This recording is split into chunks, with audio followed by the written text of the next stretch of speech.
And the land acknowledgement, we respectfully acknowledge that we live and work in Mi'kmaq, as steward of the ancestral territory of the Mi'kmaq people. We are all treaty people. The approval of the agenda, I have only one thing to add, and that is one item for an in-camera session, which is contract negotiations, province of Nova Scotia. Is anyone else? I'll move to approve the agenda as amended. Moved and seconded, discussion. All those in favor? Opposed? The motion is carried. Public input. Public input is 15 minutes. So the first question I'm going to ask council is, do you want to extend it? Because I got a feeling that, whatever, well, I mean, I think we should just to make sure everything's on the table. And yeah. So extend it to a half hour? Let's see where it takes us. Why do we have to decide? Let's see what they have to say. Well, I'm just saying that I'm supposed to hold it to 15 minutes, and I know that 15 minutes isn't going to be long enough, so I need council permission to 30 minutes. Make it longer. 30 minutes is good. Okay. Okay, public input. Anybody wish to address council this morning? Yeah. State your name, civic address, please. I guess you already probably know that process. My name is Shannon Black, and my address is 65 Duke Street. Okay. And I'd just like to say that I support Mr. Wells when he suggests to council that why don't we leave this open-ended, and I support Ms. Connors when she says let's just hear what everybody has to say and the other council members. So I'm not sure that it was actually put to a vote. I think Mr. Wells backed down. I'm just going to try to keep it to half an hour. Okay, well, I mean, I think this is an important day for us and for you. So I have two things I want to talk about. One of them is conflict of interest, and I understand the council received my email on that topic. And You yes. can turn your mic on. Oh, for sure. If you don't mind. Thank you. I don't know if anybody in the back can hear. Yeah. Thank you. Yeah, thank you. So just to confirm that council members have read my email on conflict of interest. Yes. Still can't hear. Can you bring it closer maybe, perhaps? Couple of things.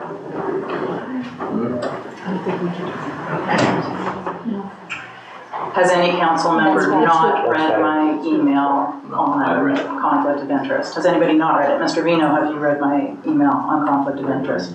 I beg your pardon? I read it. You have read it, thank you. Okay, well, I had asked for a 15-minute appointment to talk about conflict of interest, but I was told that I was not entitled to one because I had missed the cutoff on Thursday at noon. And I'm going to reiterate my request for a 15-minute appointment to talk about conflict of interest. Would council grant an appointment now, setting aside 15 minutes to discuss conflict of interest separately from this public input hearing, or input moment?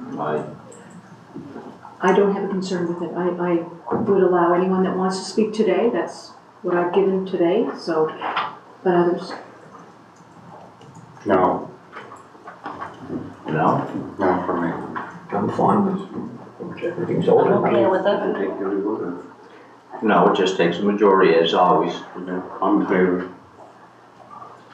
So, Are we talking about right now? Do you want to talk? Yes. no, I was talking about setting aside Wants to have a separate a 15-minute 15-minute appointment. part of the third. As I would have been granted if I No, had been it's able not to. part of the 30-minute public input. It's an appointment for So to grant her the appointment. to be clear, in my experience, there are agenda items that get added to the agenda after the 12 noon, the Thursday previous, including, again, no, I shouldn't say including, but my guess would be is that also appointments would be on there. 15 minutes, I'm just saying, I'm gonna go back after today and look, but consistency of decision-making and history, we've allowed agenda items after the 12 noon on the previous Thursday.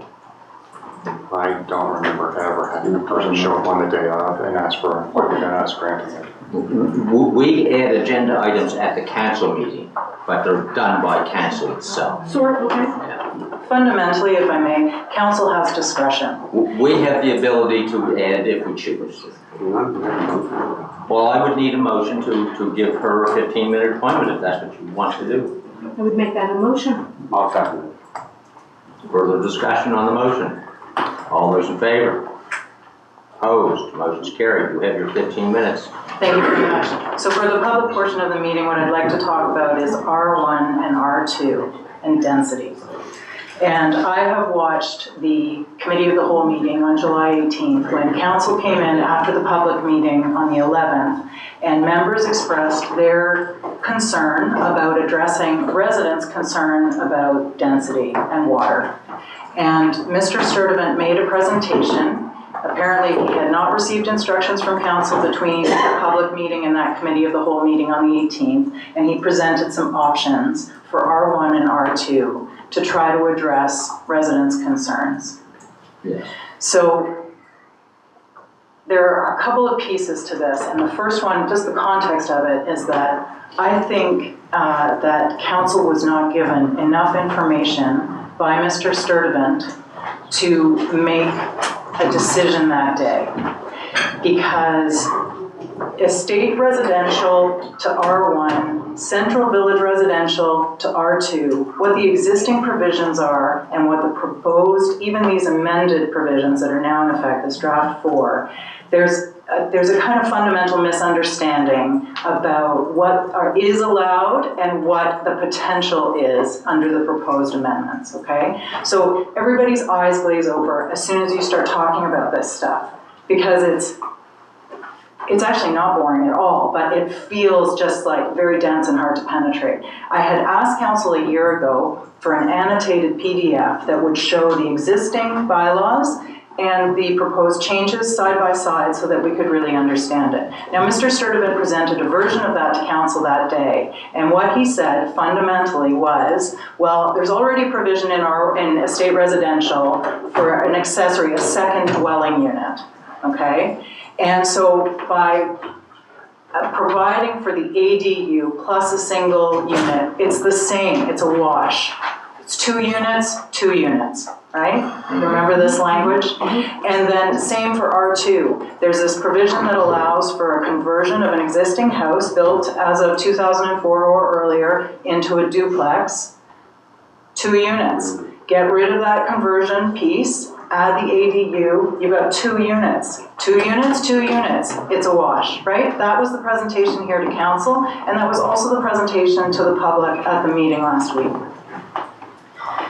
I think that fundamentally there's a misunderstanding about how we define density. Mr. Sturdivant defines density as number of units per lot. But residents define density in a different way. It's more about the number of people per square kilometer, say. Okay?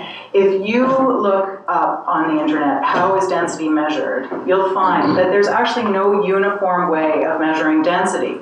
Planners measure by units per lot, and so when he says to you, 2 units, it's a wash, strictly speaking, he's speaking in his units per lot, it's correct. However, for the village of Chester, it's about how many people are going to end up living on that lot. What's the gross square area, square footage, sorry. But how big are these units? How many people are living in them? How much water are they going to be using, okay? Existing estate residential allows for a 600 square foot secondary dwelling unit within the existing single unit of residential. So it allows you to build a granny suite. It has to have its own bathroom. It has to have its own kitchen under the existing bylaws, okay? Very different to say you can build an almost 1,100 square foot building that could house easily 4 people. Okay, it's not apples and apples. It's very different. Yes, it's 2 units, but it's not the same in the way we measure density. How many people are going to be turning on the tap and flushing the toilet? Okay, So that's like, I think maybe something looking forward, you could talk about how do we understand density and how is the planner going to factor that in to amendments at this point. So it's not as simple as it was presented. In terms of R2 and the duplex conversion piece, the reality is that even though this has existed on the books since 2004, in my calls and inquiries to the building department, there is no institutional memory of a duplex conversion taking place, okay? I know anecdotally from residents that there's one at least, but generally speaking, even though this has been on the books for 20 years, nobody's really converted their house into a duplex, and there's a good reason for that. As anybody knows, if they think about their house and converting it into a duplex, what's it going to take to do it? You need a wet wall, you need to figure out which walls you're taking out, how you're going to put it. Basically, you need an engineer, okay? Anytime you're thinking about it. So an engineer also understands that a conversion of an existing house into a duplex is a complicated, expensive undertaking, and that's why it's not happening here. Okay, so the other piece of this is that there's a failure to really separate out what is happening and what could potentially happen, okay? So to say, we've got these bylaws on the books and we've had them for 20 years and they allow for 2 units per lot. And now we're proposing these bylaws and they allow for 2 units per lot. This is what is available. This is what, what we have right now is not actually being realized. Right? So it's this split between potential over here, potential and permitted, versus what's actually happening and what's realistic, okay? So density, it was interesting, Mr. Wells, because you asked some really salient questions of Mr. Sturtevant at that meeting of the Committee of the Whole. You wanted to know if we chose option 1, which is the one that's currently in the amended documents, would that leave density the same? And Mr. Sturtevant hemmed and hawed for about a minute, okay? And then you asked another question. You said, what would option 1 do? Do you think it would increase density or decrease density? And that's where we really have to ask ourselves, what do we think of when we think of density? Because strictly speaking, Mr. Sturtevant's answer, 2 units, it's a wash. If that's how you measure it, but actually the potential for somebody to build an ADU as compared to converting their house, their existing house, centered on its lot into a duplex, it's much higher. So he can't really answer that question. Would it increase density or decrease density, these new measures? Okay, so the reason this is important and I'm taking all this time is because council really took that option and felt that they were really addressing residents' concerns. And at the public meeting, Mr. Weber, you spoke and said after Mr. Sturtevant's presentation, it's like there was this confusion between council, amongst council, why are residents still so upset, right? And I think it's this gap between how we define density and what is really happening and what the potential is. So you're suggesting the change will probably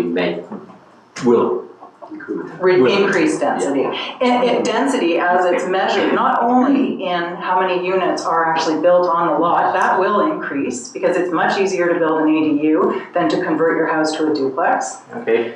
And also the number of people per kilometer and the water usage, right? Okay. So, and just what you said, Mr. Warden, is, at that moment of frustration, and everybody in the audience was like, when Mr. Vino again tried to pull the, say that again, what's that? Two units, okay, let's spell it out for them really slowly so they get it, and the audience was not having any of it. Mr. Weber, Mr. Warden, what you said is, what he's really trying to tell you is that there's no change in the core, Well, okay? that's what I understood. Exactly, and I think council can ask more questions of Mr. Sturtevant, and Mr. Sturtevant can broaden his explanations and take more time. I mean, that was a very rushed portion of the meeting. There was only 30 minutes set aside for it, and I think that to just like open this up and let's get clear on what we're really talking about and how we define things is going to move this process so quickly.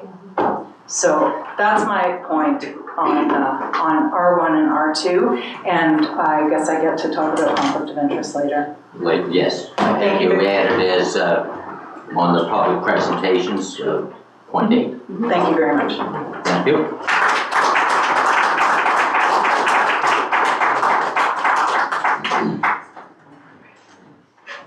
Good morning. My name is Susan Crocker. I live at 67 Water Street. Excuse me. I'm just going to speak from the letter that I did send. I just want to make a few points. One of them picks up on Ms. Black's comments, talking about what do we mean by density. As I said in my note, the senior planner made the comment that we are no worse off than under the existing plan. So we're saying that it was equivalent. And my comment, I'm not haven't delved as deeply into understanding the confusion between, one version and the next version, but I thought, why is the current standard good enough? And that's what citizens are reacting to. They're saying that I've sat at the public meetings, I've listened closely to everything that's being said. Chester has not got capacity for more development. We have a water crisis. This is a town characterized by a water crisis. When you hear people talk about having water forever and not having it now, having water that is no longer potable and possibly can't be treated because of arsenic levels, hearing about buildings going in, new construction happening in very tight spaces with wells that are tapping into the aquifer that's already challenged for existing properties. It's just sort of saying there's nothing else that's more important right now. To go forward with any construction in the center of the village without having knowledge of what's going on with the water table and without really investigating and considering what could be done in terms of bylaws to make this a place that's good to live, that can sustain life, and so on. Like, we've got to be most concerned about that. And there are things that can be done. I don't think anyone believes there's a magic water pipeline that's going to appear and solve all the problems in this village. But there's a combination of things that I know you are exploring some, you have explored some. It's probably a portfolio of solutions, including regulations with respect to cisterns, catching water, measuring, and so forth. But we're saying no to density in the absence of knowledge and coherent regulatory environment. So that's all I wanted to say. I think you heard it loud and clear. This is your moment to be courageous and stop the train that's been heading down the tracks, very much driven from a planning perspective and not from a quality life citizen point of view. Thank you. Thank you.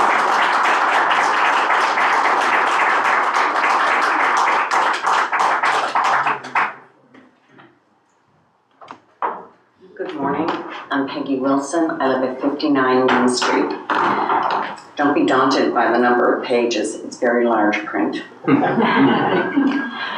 Despite all the work that has gone into revisiting the proposed or revising the proposed planning document to date and the improvements to the original draft of the secondary planning strategy and land use bylaw, the current documents remain inadequate in many crucial aspects.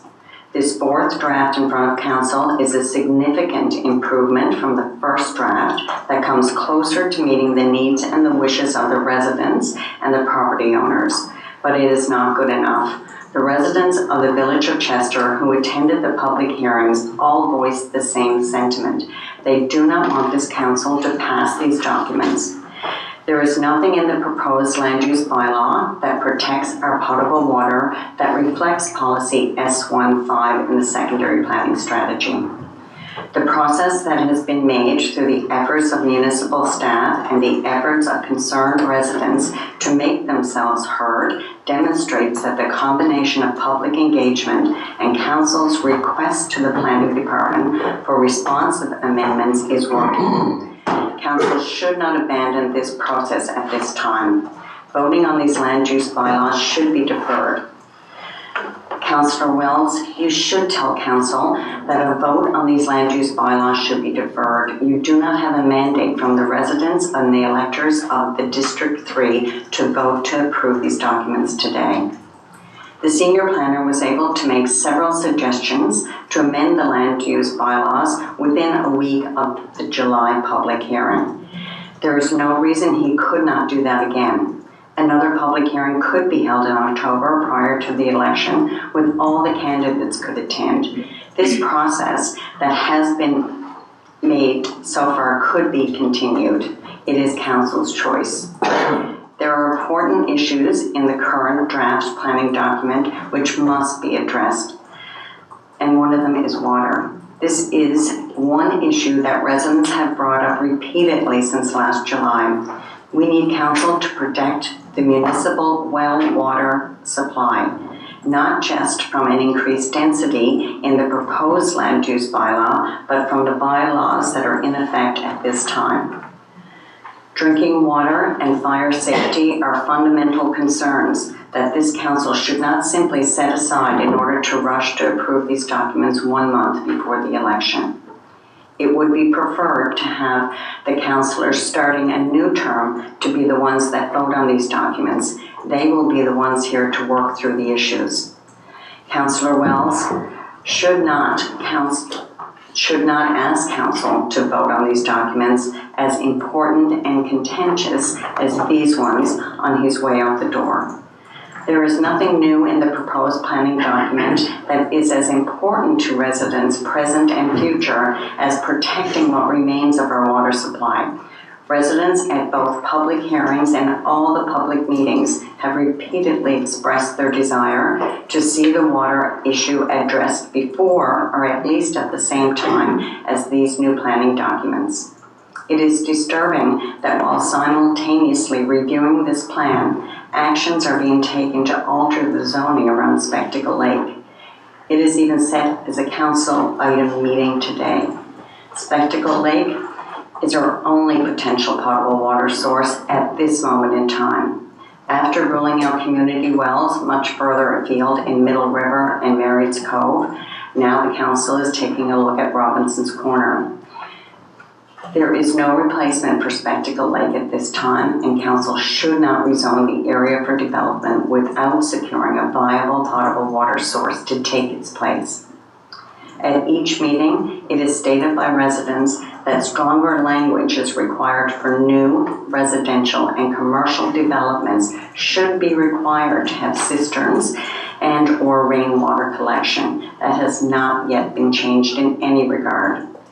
Residents have heard often that the measure to increase density in the proposed planning document throughout all zones are intended response to a current nationwide housing crisis caused by the lack of sufficient affordable housing.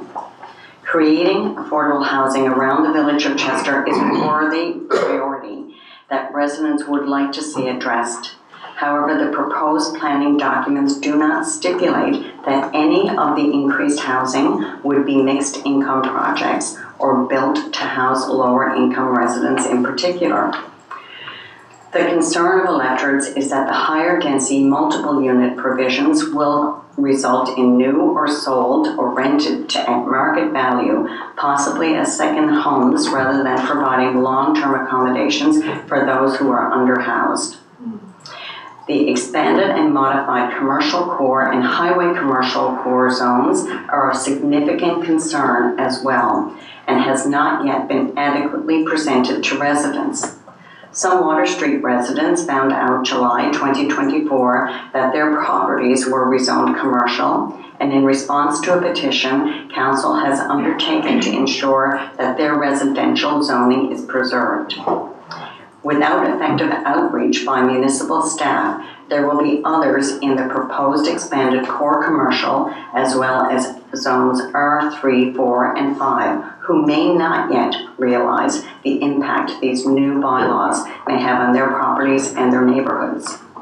The provision to allow property owners to change their zoning to highway commercial if their properties are deemed to abut or adjoin, even from across the street, as set out in policy CC 50 and CC 57 of the proposed secondary planning strategy require further discussion and explanation.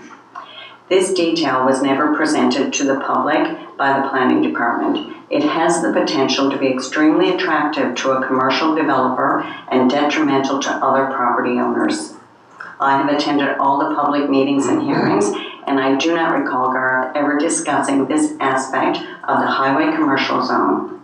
I wonder if the residents most directly affected have been given any information about this very significant measure.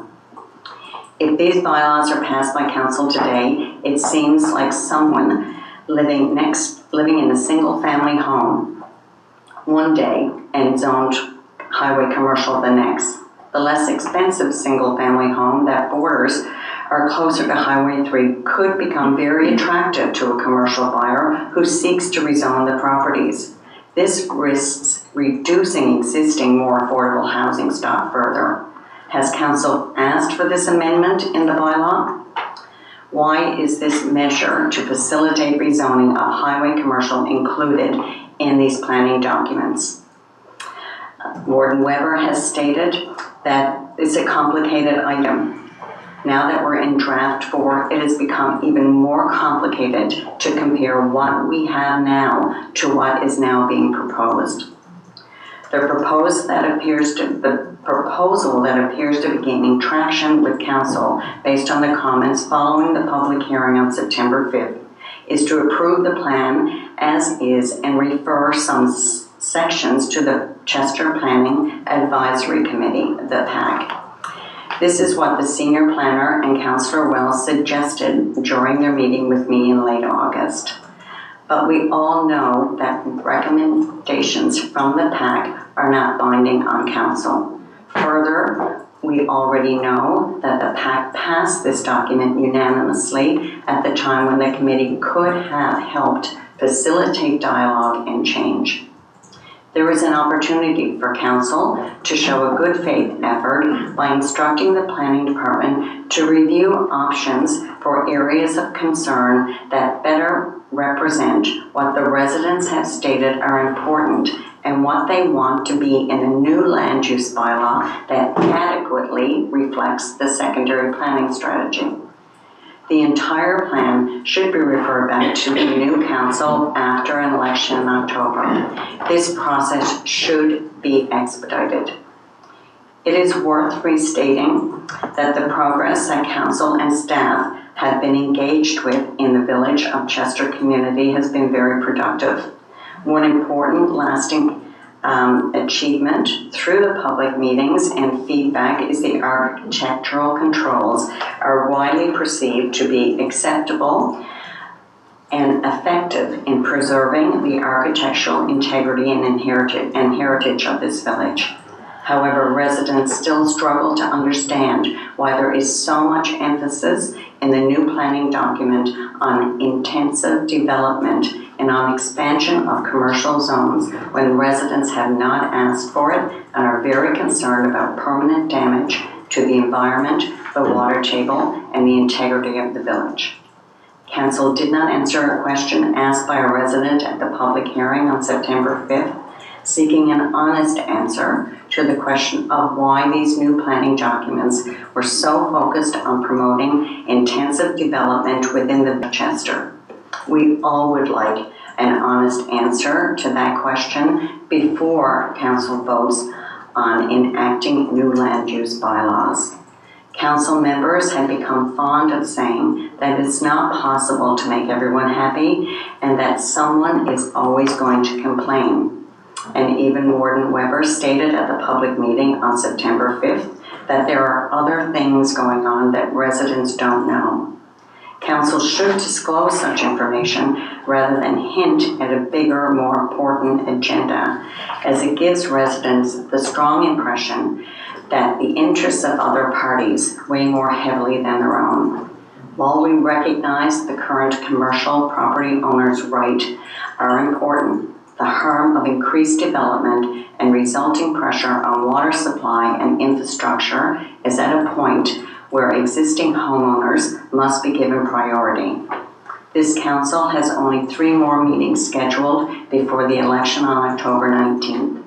Do not push these documents through against the wishes of the residents.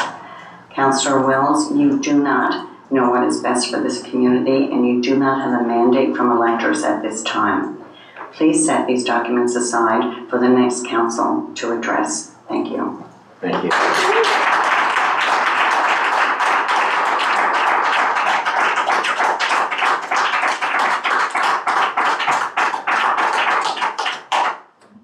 Next person. Okay, thank you. Thank you very much.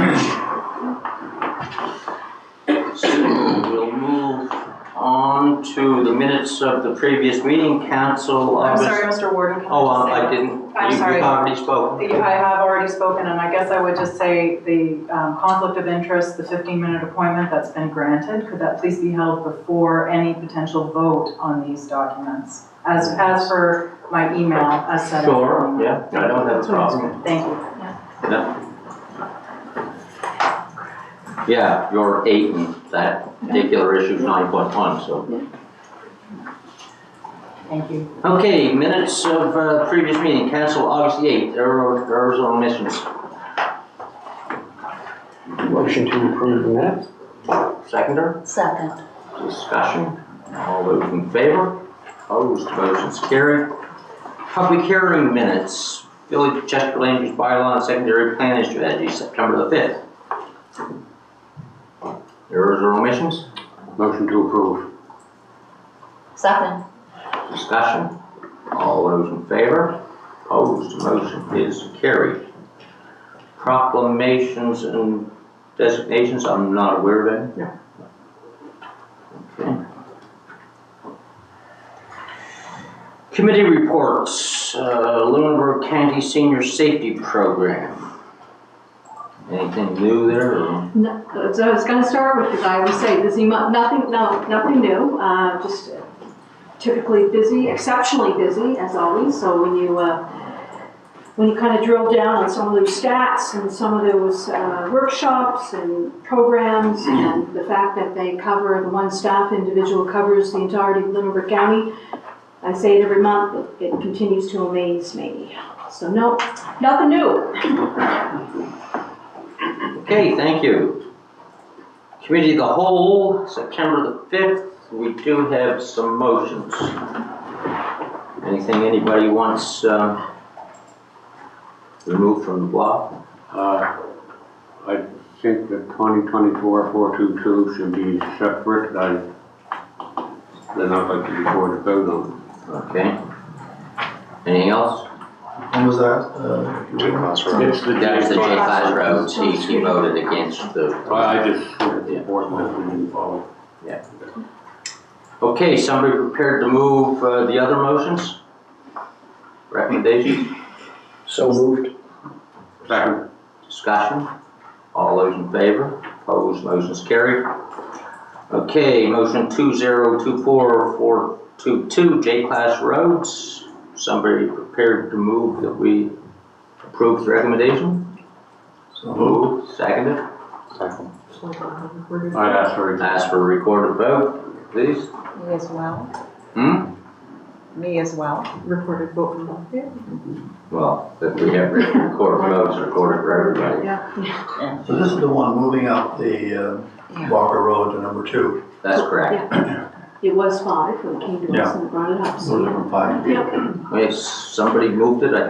Yeah, I moved it. Yeah, okay, second. Yeah. Discussion?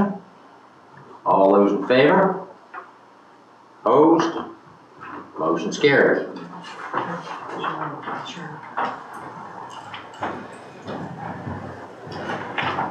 Okay, public presentations. Splat.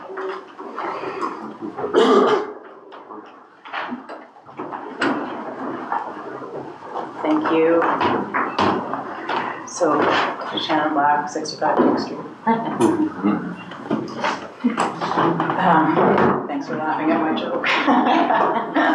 Okay, so I brought this up last week, conflict of interest, and I cited the Municipal Conflict of Interest Act, which imposes an obligation on councillors not only to disclose that they have a conflict of interest, but also to provide the general nature of their conflicts of interest. And that has not been the practice of council as far as I'm aware, and I'm not sure how far back that goes, and I'm not really sure when conflicts of interest started to become a regular event here, but we know that since January of 2023, Mr. Vino has declared 11 conflicts of interest, and Mr. Wells has declared 2. And on none of these occasions have either of these councillors provided the general nature of their conflicts of interest. And so we are left, council is left, and the public is left to try to guess at it. And that's not appropriate. That's not how it works. I'm just going to say, in many cases, we understand now, we are guilty of not necessarily reflecting it in the minutes, and we are going to correct that. Okay.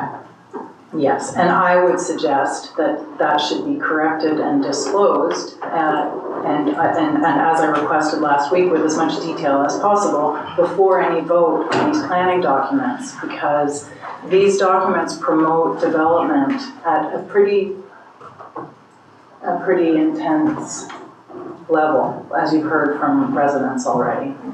And being completely clear on conflict of interest, particularly a council member who is running for re-election and who participates on a professional level, at least, in development in the village of Chester as well as in the municipality generally. It would be, I think it's essential. I think it's kind of like a bottom, like a basic requirement. And obviously it falls to Mr. Vino personally as a councillor. These are his obligations. It's not the obligation of council to make sure that he understands what a conflict of interest is and discloses one whenever one comes up. However, I do think that council members will benefit from knowing exactly how to filter Mr. Vino's contributions to the discussion around development by understanding exactly the extent of his financial interest in proposed developments or prospective developments or prospective bylaws that promote development. So that's what I'd like, is that this conflict of interest matter get cleared up before any vote on more development in the village of Chester or the municipality generally. Well, I'm not a lawyer or an expert on conflict of interest, but I know it's up to the individual councillor to declare. It's not up to council to determine. Like I've said, I will try to ensure that from now on that the minutes do reflect the rationale behind the conflict of interest, which I know we failed at sometimes, even though we sat here and we knew what it was anyway, but the minutes didn't reflect it, and that's our mistake, and we'll correct it. But I can't make anybody declare a conflict. Mm-hmm. No, you can't. It's just that you can ask the questions of the councillor in the moment. And if the councillor refuses to answer the question, well, then that's telling us well. So I'd just like to elaborate in terms of those conflicts of interest that have been declared. They relate to all 3 of the multi-unit developments in and around Chester today. Chester Hills, Valley Road, and the development on the Commons Road, which is being referred to as the Wheelhouse. I think also, and I'm not sure, have you received any I mean, what if a council member is also a developer? What arises there in terms of conflict of interest as far as the council understands it? Well, if he's developing a specific piece of property that is related to a council decision, then I would assume he would be obligated to declare a conflict. Right. And I guess the question is, when you're looking at land use bylaws that are addressing development, and a council member I can speak to it. Yeah, if it's too general. Yeah, my understanding, if it's a general bylaw, like a land use bylaw, and it's a general amendment or adoption of new documents, that doesn't pose a conflict of interest. If it was a request for an amendment to a document for a specific piece of land to accommodate a specific development, then that is something that could potentially be a conflict of interest situation. Right, But okay. if it's general, I mean. But if it's general in nature, it would be akin to, and it acknowledges that there are, people live and work in the municipalities in which they represent, and so Almost they all pay everybody works for taxes, something. they all set tax rates, but the same kind of thing. So Right. if it's a general bylaw, like the land use bylaw and the municipal planning strategy, and it's a review and amendment of them, that would not be a situation where there would be a conflict. Okay, well, and I guess in terms of council, when I haven't watched all the meetings, I haven't seen all of the discussions, but Mr. Vino is often kind of an expert on council about a lot of aspects relating to development. I mean, there was an interesting conversation about wells, and when you know whether, like, how can you really know if a well is going to work out? Nobody, as Mr. Vino said at that meeting, and I can't remember which date it was, he made really clear that you can make your best efforts to pull a report together, look at neighboring wells, but you really have no idea until you drill that well, right? Very helpful, a very helpful perspective, very interesting for council when it's trying to figure out what are the standards that council is willing to accept when it comes to drilling new wells. But similarly, conversations about what level of scrutiny should apply to a development. For instance, should it be as of right by building permit? Should it be by site plan approval? Or should it be by development agreement? And Mr. Vino has spoken to council about those as well. And he's talked about how it becomes more challenging with higher levels of scrutiny. But I think it's important for council to be really clear on what Mr. Vino's inherent bias is and where he's coming from when he's talking about promoting development. Because he has, as a business owner and as a personal investor, he has an inherent self-interest in development. He participates in every development in the municipality of the District of Chester. Some percentage of every development goes to his business. So it's important, I'm sorry? That's not. If you take the whole development that happens in the municipality and the District of Chester, your engineering firm and land surveying firm benefits from a percentage of that. You are retained by property owners or developers to provide services, correct? This isn't a discussion, you're making a presentation, I'm sorry. Well, I'm sorry, I was responding to I know. his... You said that all of them I do and I don't. No, and I tried to reframe it. Obviously, you don't get 100% of the business as an engineer or a land surveyor, but the point is that more development benefits able engineering and Mr. Vino. And so, just so council is clear when he makes his presentations, many of which are extremely informative and interesting, but his opinion or his take on matters should be taken with an awareness of his self-interest, his financial self-interest. Thank you very much. Thank you. Thank you.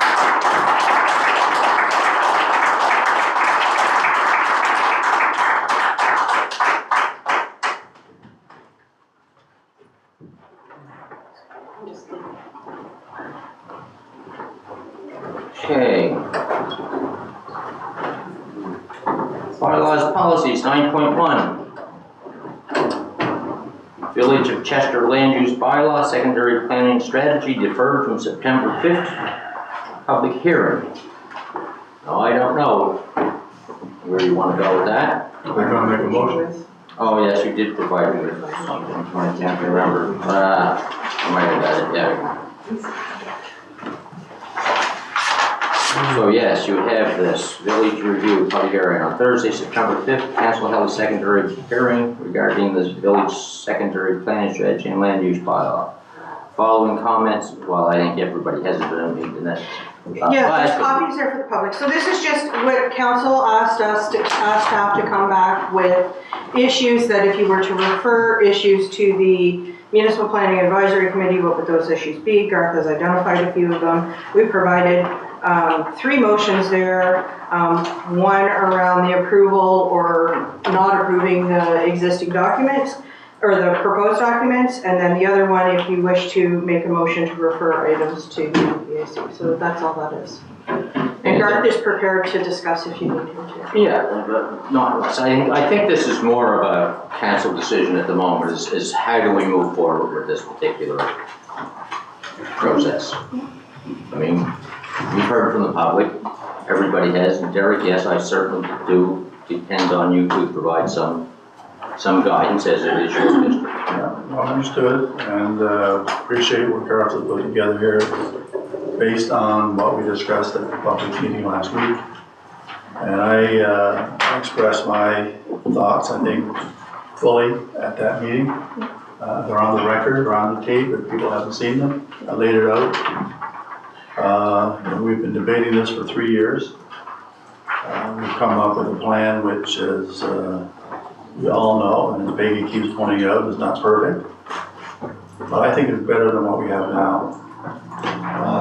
And we have made significant changes from the initial drafts. And, you know, the next council can continue to make improvements. But we have things in the existing plan that people have said are not acceptable, that they want changes. And if we go back to the old plan, it's not going to change anything with respect to development. It's going to be worse. You know, we have at least put in some control development agreements and things that we can control some of the larger developments that are not in the old plan. Yeah, so if we reject, we go back to the existing plan.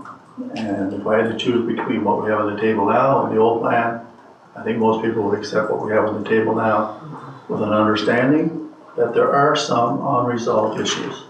There are some things that need to be further reviewed. And I think those should be reviewed.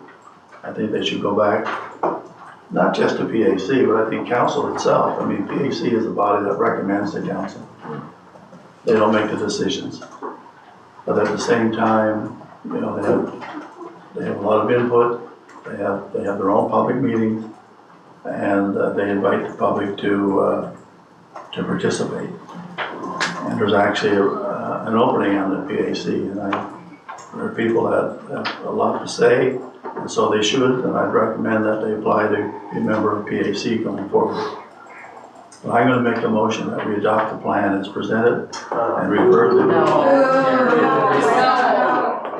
If anyone in this room thinks I'm intimidated by boos and kisses and that, I'm doing what I think is best. We just want you to know What is best? that you're not listening. Oh, I am listening. I'm listening to everybody. That's the difference.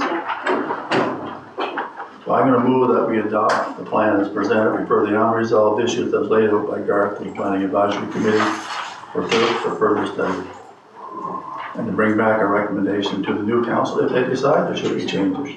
There's 2 separate motions. So we'd like a motion to approve and a motion to refer. So I would need a motion to approve and a motion to refer the variety of items. If you wanted one motion, you can have. Two motions. Okay, we'll make the first one. I gotta deal with the first one first.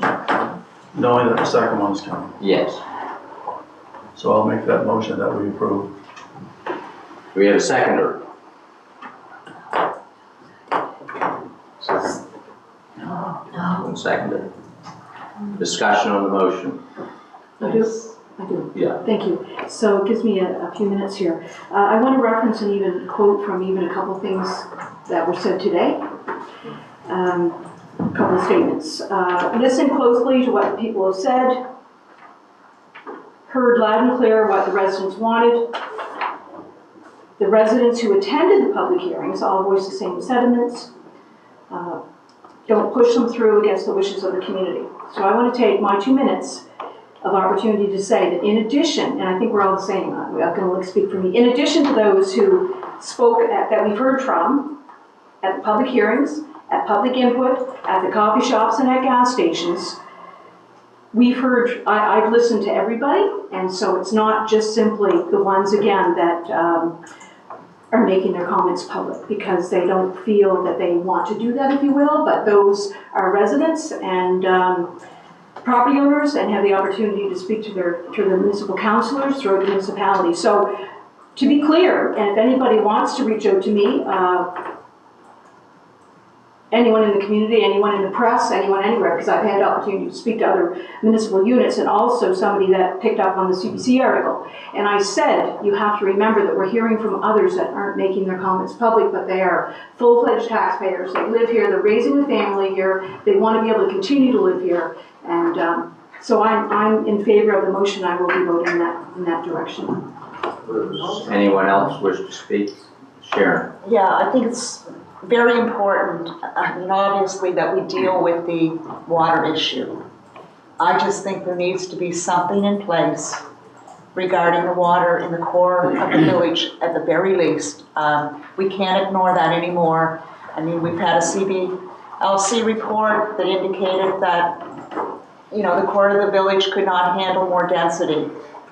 I agree with the plan, and the point is not handle more density in someone else drilling another well, or, you know, digging a well. I think we need to deal with the water issue, whether we say that any new builds require a cistern or something of that nature. I think we can't ignore that. I support the plan. I think that it has some really good features in it, but I think we cannot ignore that. We have to attach that.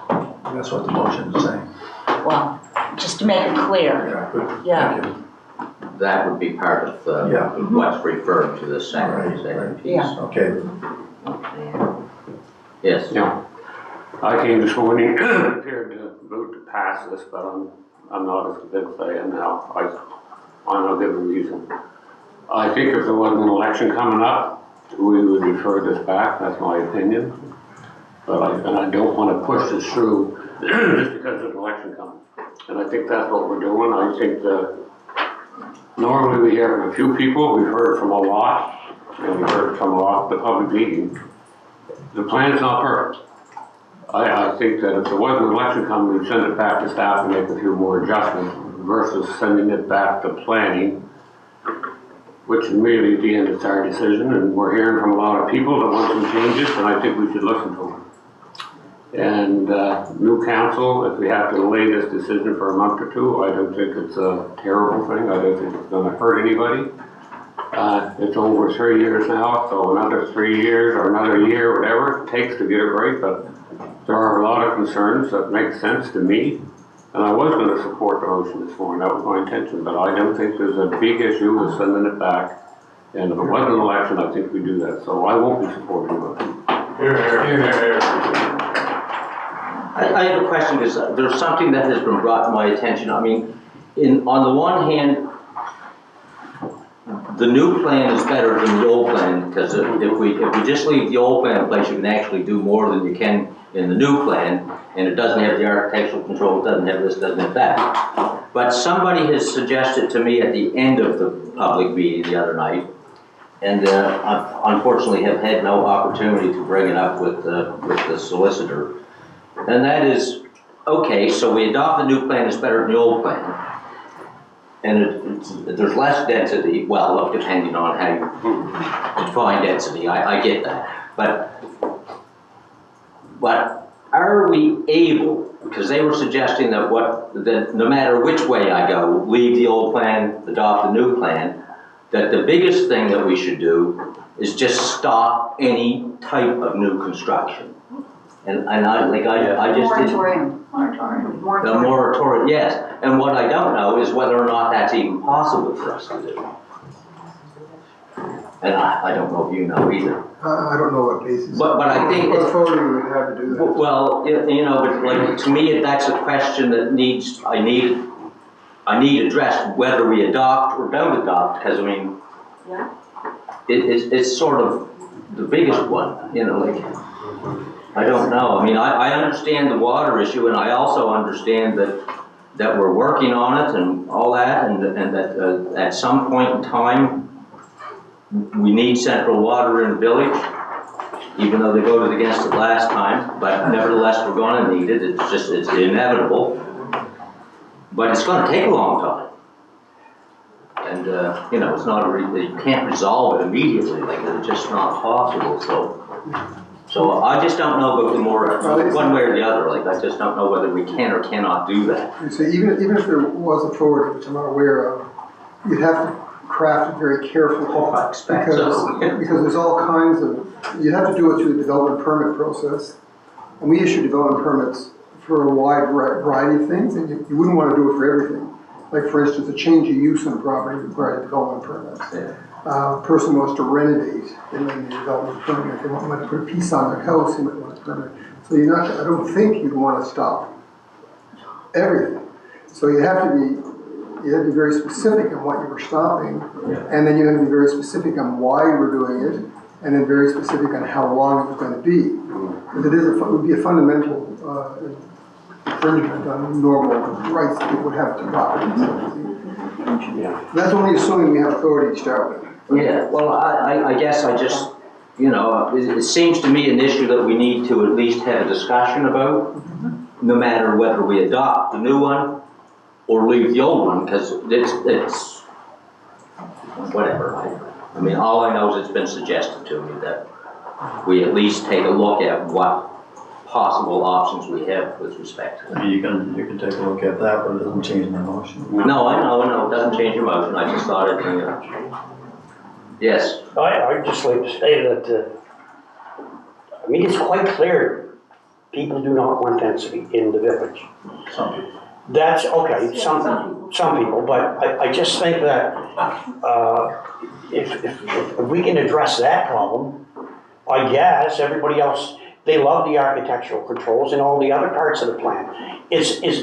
What I'm hearing is it's the density issue of the plan. Density and water. Well, water is just, I know it's not a separate issue, but right now, we're looking at, to me, you don't want density there. So if you don't want density there, as far as I'm concerned, why are we, like, it's clear to me from the people that, and I know there are people that don't want to show up at meetings, and I've listened to all the meetings, and it all comes back to density. Everything comes back to density. So I was prepared to move the plan as well, but I just think we need, we need more. If we're going to shove something down and pass it with that much opposition, I just don't, it doesn't sit well with me. And you know, I mean, I'm a councillor for the whole municipality, not just my district, but I think it's important to listen. And everything I've heard in every public meeting of, you know, a very strong voice that they don't want density. I mean, if it was in my district, and people told me they didn't want density, I mean, those are the people that are, you know, tell me what they want to do. And I know you can't represent you know, you're going to piss people off in some fashion. But I just hear it very clear. I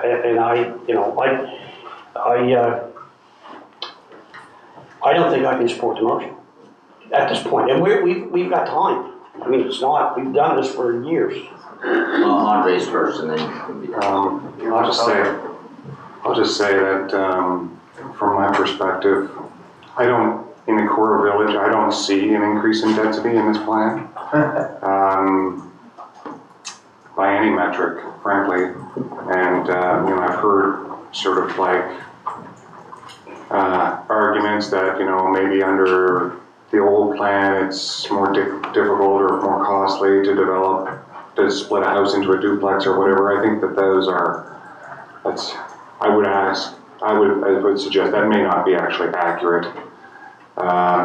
So like I think that not proceeding with the plan really offers no benefit. And if density is truly your motivation here and you're trying to prevent it, well, sticking with the old plan, in fact, is more developer friendly, I would say. So if I'm an expert on development, I would say stay with the old plan.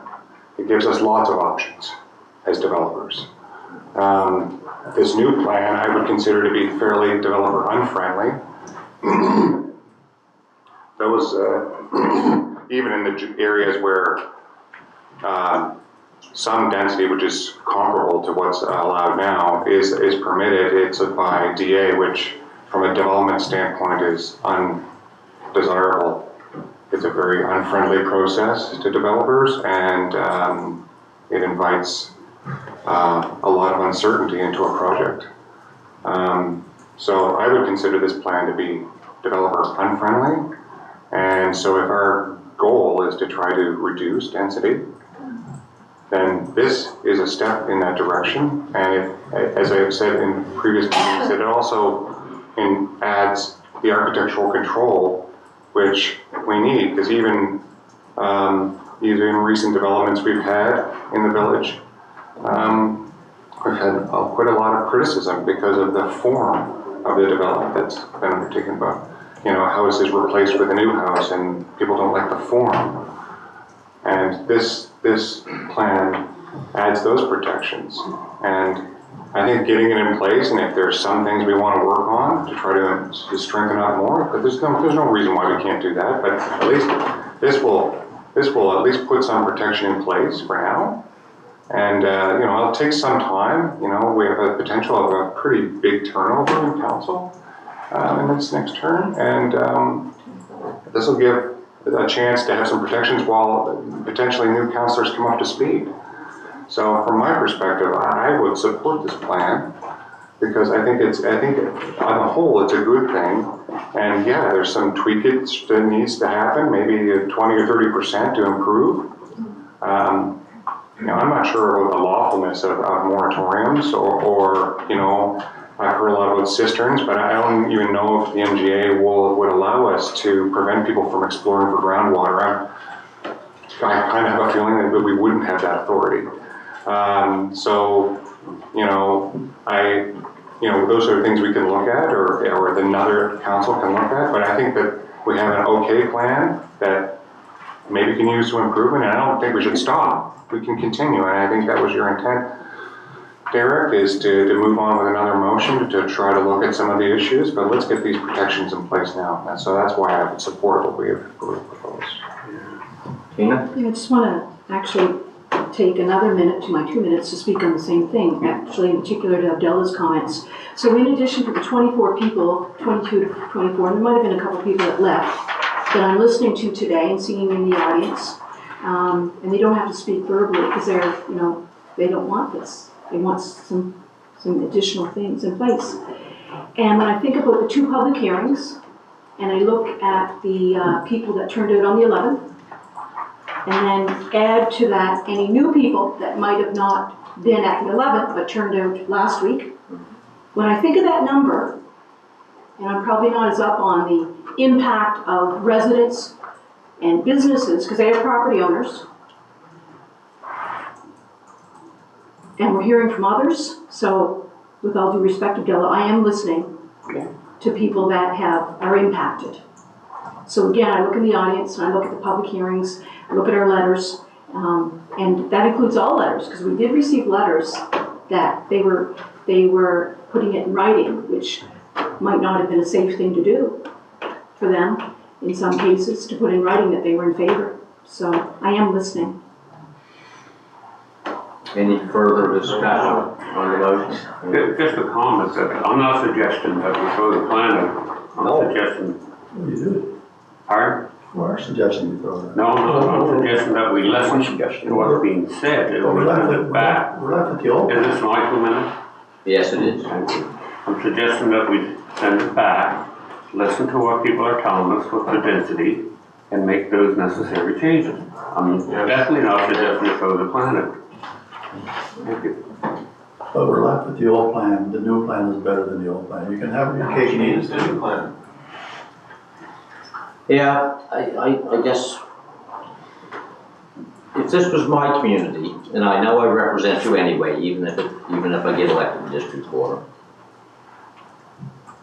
But if I was hearing this in Chester Basin, I would not move forward. I would consult you further. And so I will not be supporting it. I do believe that the new plan is better than the old plan, and I think there's a risk associated with not changing it, because there is more that's available to take place. I'm not sure that we can deal with this, the issue of not allowing anything to happen in the meantime. But I do get the impression that even though I think the new plan's better than the old plan, that what I'm hearing from the people who are showing up at these meetings is that they still want us to work onto it and to try to improve it and make it better. So if that's what they want, then that's where I am.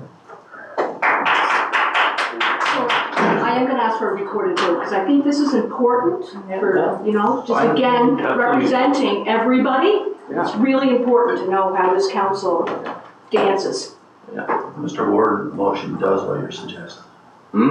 Your motion does, we are going to continue the process, but starting with the different. Yeah, but I don't think it's absolutely necessary that we make that decision today. I think that we can still go out with the public. Yes, we still have the new plan. That's the framework that we're going to use. But I think that we can go out and address some of these concerns that we're going to send off to PAC. We can still send them to PAC for further discussion. And yes, I know that it's possible it's a new council and that there's other people and they may have a whole different outlook on the way the world goes. And we've spent a lot of time, and I thank Garth for all the time and effort he's put into it, because this is not a simple matter. But I think that what they want is just let us keep working at this. Yeah, let's go back to the old plan where you put a hotel up. Well, it's in place at the moment. It's my 2 minutes. Okay, so, well, I thought you were That's asking a totally. question. Well, we're putting it back, the old plan where you can do a hotel as a right. Okay? You can do any of these major things as a right without development agreement. So be careful what you wish for. If you want to go back to the old plan, be prepared to accept the consequences and don't complain when the buildings go up that you don't want. That you could have stopped with this new plan, which is 70% good, maybe 30% needs improvement. But don't start complaining, why are you letting this happen? Because the motion would be to look at these issues, but let's move the baseline up so that we have some protections in while we're doing the other 30%. And I think that's what you would do in Chester Basin. Well, I realize that there are risks associated with this, as I said. And I believe the new plan, the new one we have in front of us, is better than the old one. Well, now vote for it then. That's all you're doing, and we're going to do exactly the other things you're suggesting anyway. I'm just delaying it, Second that's motion. all I'm trying to do. Why delay? So that they can work on it further and try to address it, rather than, anyway, yeah, Sharon. Well, I agree. I mean, as far as the hotel on Valley Road, that, they can do that by right anyway, because It's of development agreement. development agreement's already there, so they. It's gonna take place one way or the other. Yeah, whether we pass this new one or stays with the old one, it's gonna happen if they wish to do that. Sorry, the hotel is not development agreement, but It's 10-unit fire. residential is development agreement, is that correct? It's gonna take place whether you like it or not. That's right. But if somebody decides they want to put another one, that'll happen as of right. Correct. Or The not. hotel, yeah. They could fill it with hotels if they want to, as of right. And nobody will have a thing to say about it. Not us or not anybody. That's the risk. So if that's the risk you guys want to undertake, that's fine. I don't think that the risk of the new plan, I think is really small compared with the risk of the old plan. Absolutely. And so like that's I think what we're trying to say here is that it makes no sense to not proceed when we have this threat of like we're seeing firsthand the kind of things that can happen if we hang with the old thing. And if that's what the majority wants, that's fine. But if it happens, just don't let me. Well, I tried. Well, I, from everybody that I've listened to at the public hearings, they seem to be very knowledgeable. I mean, and they understand that risk. They understand it sitting here. And they're still advocating for no density. So that's very clear to me that, we may want to think that we're doing the best thing, yes. and just, you never mind, you know, it's better for you. But I don't tick that way. I listen to what people say, that's my job as a counselor. You know, it's not just making policy. You mean, what's the sense of making policy if the people you're making policy don't want it? Or the vast majority don't. I mean, you know, I don't, and to be perfectly honest, I haven't heard one word from anybody in my district, one way or the other. So, one way or the other. No, for sure. But I mean, I just think, you know, representing, if, as Alan said, if it was up and over my district, and I would listen to what the people had to say, and even, you know, and even in my mind, if I thought it was better, I would still defer to the residents of the area. You know, everybody has a different opinion on how they do their work. To me, most of my work is listening to what people want in my district and the whole municipality. And what I've heard, very clear. Thank you. I think it's better, but they don't seem to feel it is. And that's fine. And you know, maybe there's misunderstanding, miscommunication, there may be all kinds of reasons why. And yes, there's always ways to improve it, but I don't think that they don't believe it's better, so if they want to take a risk, there is a risk, I get that. On the first draft of the plan, actually proposed an increase in density. You know, there was an opportunity to make more density. I don't know that it would have actually came to fruition, but there was a potential for more density. And in my view, that's been pretty much deleted out of the core of the village, yet I continue to hear about how we're increasing density, and I don't see that in this plan at all. And all I see is controls around when there are more dense developments being proposed, there's more controls around it.